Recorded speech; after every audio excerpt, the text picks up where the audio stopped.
Hello, it's Janello. This week we've got weird things that I found in the market in Queens.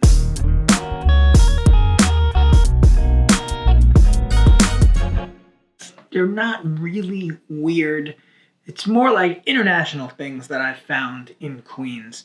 And today I have in front of me sour oranges. Now I know sour oranges as a Mexican thing, usually used in marinades or in marmalades, because you can't really eat them sort of straight like you would eat a regular orange.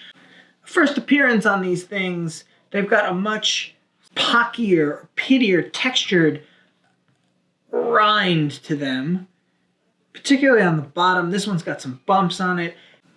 This one has a little bit more of a citrusy smell coming out of it than the other ones do. So maybe that's something. When we cut into them, we'll see ripeness factor. But first, let's jump over to the computer and take a peek at some more research to figure out where these things came from and are they really Mexican after all. Let's jump on over to Google and do sour orange. Of course, a Wikipedia page comes up right away. Let's jump into that. Sour oranges, also called bitter orange, Sevilla orange, bigarade orange, marmalade orange. I would guess that's because they make a lot of marmalade out of it. Looks like the orange is native to Southeast Asia. So, came from Southeast Asia, but how did they get to Mexico? Apparently they moved from Southeast Asia into Fiji, Samoa, Guam, which isn't very far from Southeast Asia, and then they made their way into Arabia. Doesn't say how they got there in the 9th century. Sicily had them growing in 1002 AD. That is quite a long time ago. But then Spain kind of started moving them around in the 12th century, as they probably tried to conquer tons of things as they were doing in the 12th century. And then first introduced into Mexico in 1568 and Brazil 1587, and then proliferated throughout the West Indies. Jamaica, Bermuda, Puerto Rico, Barbados. The Spanish introduced the sour orange to St. Augustine, Florida. It was quickly adopted by the early settlers and local Indians. And by 1763, sour oranges were being exported from St. Augustine to England.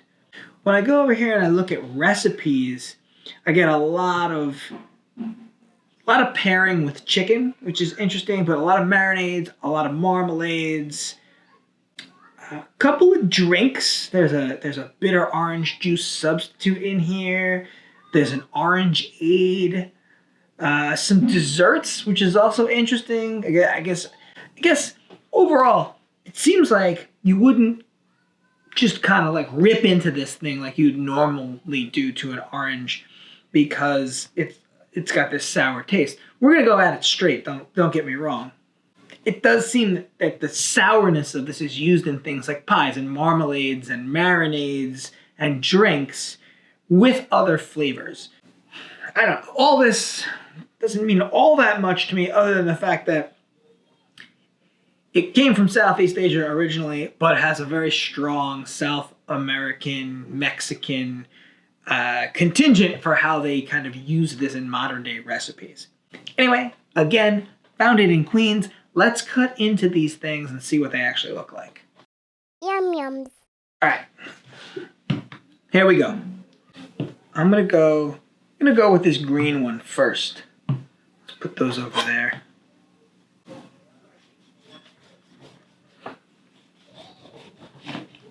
Gotta get that knife sharpened. Oh, it's a nice smell. Okay. More pits than I thought we were gonna have in here. Gives us a pretty alright aroma. Doesn't smell much different than a regular orange. Kind of juicy.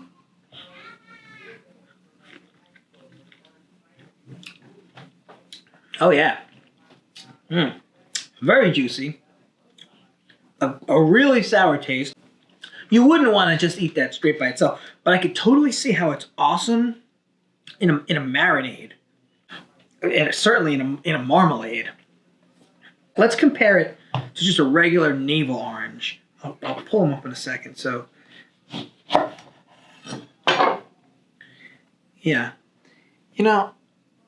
honestly, the rind isn't that much thicker now that you're looking at them side by side. Maybe as far as rind thickness goes, but it does seem like it's like a stronger pith, which is that white part that's in there.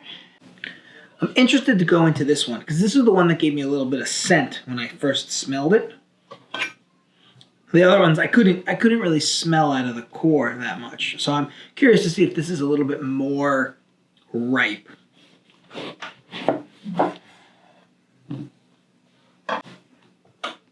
That's when you can really see the difference in thickness of these two.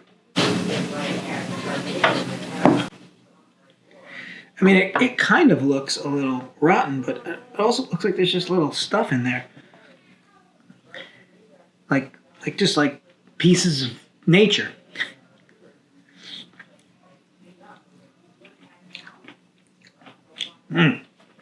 Whoa. That's even more sour. They probably do ripen and get more orange. Probably on the vine though, not like in the store. They come off the tree like that, but it's so if you want some ones that are more sour, maybe you're looking here. And less sour, you're kind of going with, I guess, the less ripe kind. That's sort of the episode. There is one last thing though that I wanted to check. I saw over here. There was something that I saw that was, let's see, sour orange, Mexico. And it was something like they put chili on it. However, sour oranges are cut in half, salted, coated with a paste of hot chili peppers, and eaten. That's kind of interesting. I need a recipe. Fast easy kimchi, orange chicken. These are not the recipes that I wanted. Florida orange, buffalo chilies. Now, I can't find a recipe for it, but it does say that they put salt on them and they put chili and then they eat them. So hang on, let me get some ingredients. We'll try that before we call it a day. Yum yums. All right, I'm back and I have got 2 new ingredients. I've got just some kosher salt, no big deal there. And then here, I went for some chili, and I thought, what kind of chili do I want? Really hot chili? Like, maybe that's okay. This is ancho chili, which is mild as far as chilies go, but also has like a little bit of a smoky chocolate kind of a flavor to it, which doesn't really make it sweet, but it kind of lends itself maybe a little bit more into that sweet side of things. Not that there's sugar in it or anything like that. This looks like, now remember, this is the more sour one. So I'm gonna go in the salt like that. And I'm gonna go in the chili. So that's what we got. We got ourselves a little salt, a little chili. I could see that these are like things that you'd sell on the side of the street. All right, I have nothing. Oh no, I do have a little water over here in case this goes bad, but here we go. Chili, salt, sour orange.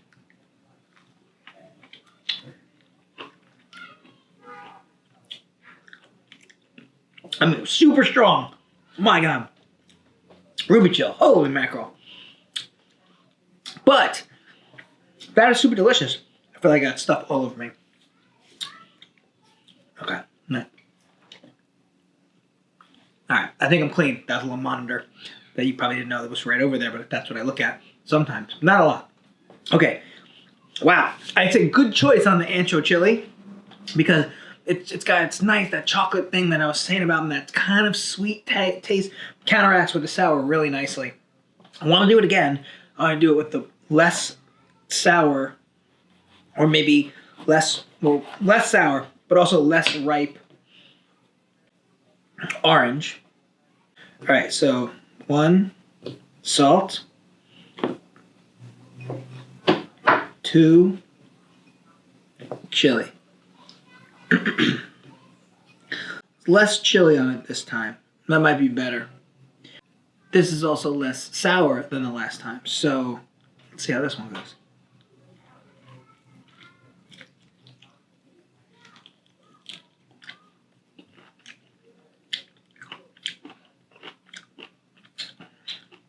Also gives me a crazy face. I think the more sour one is better. Just a better sort of like mix of salty, sour, and a little bit of that sweet and hot. So you're really getting like all four of those because I chose the ancho all in one shot. That was interesting. That was fun. I hope you had a good time too. Maybe I'll do some more of these. If you want more like random found this thing in Queens kind of videos, let me know in the comments below. That would be great. Thanks for tuning in, and I'll see you on the next episode.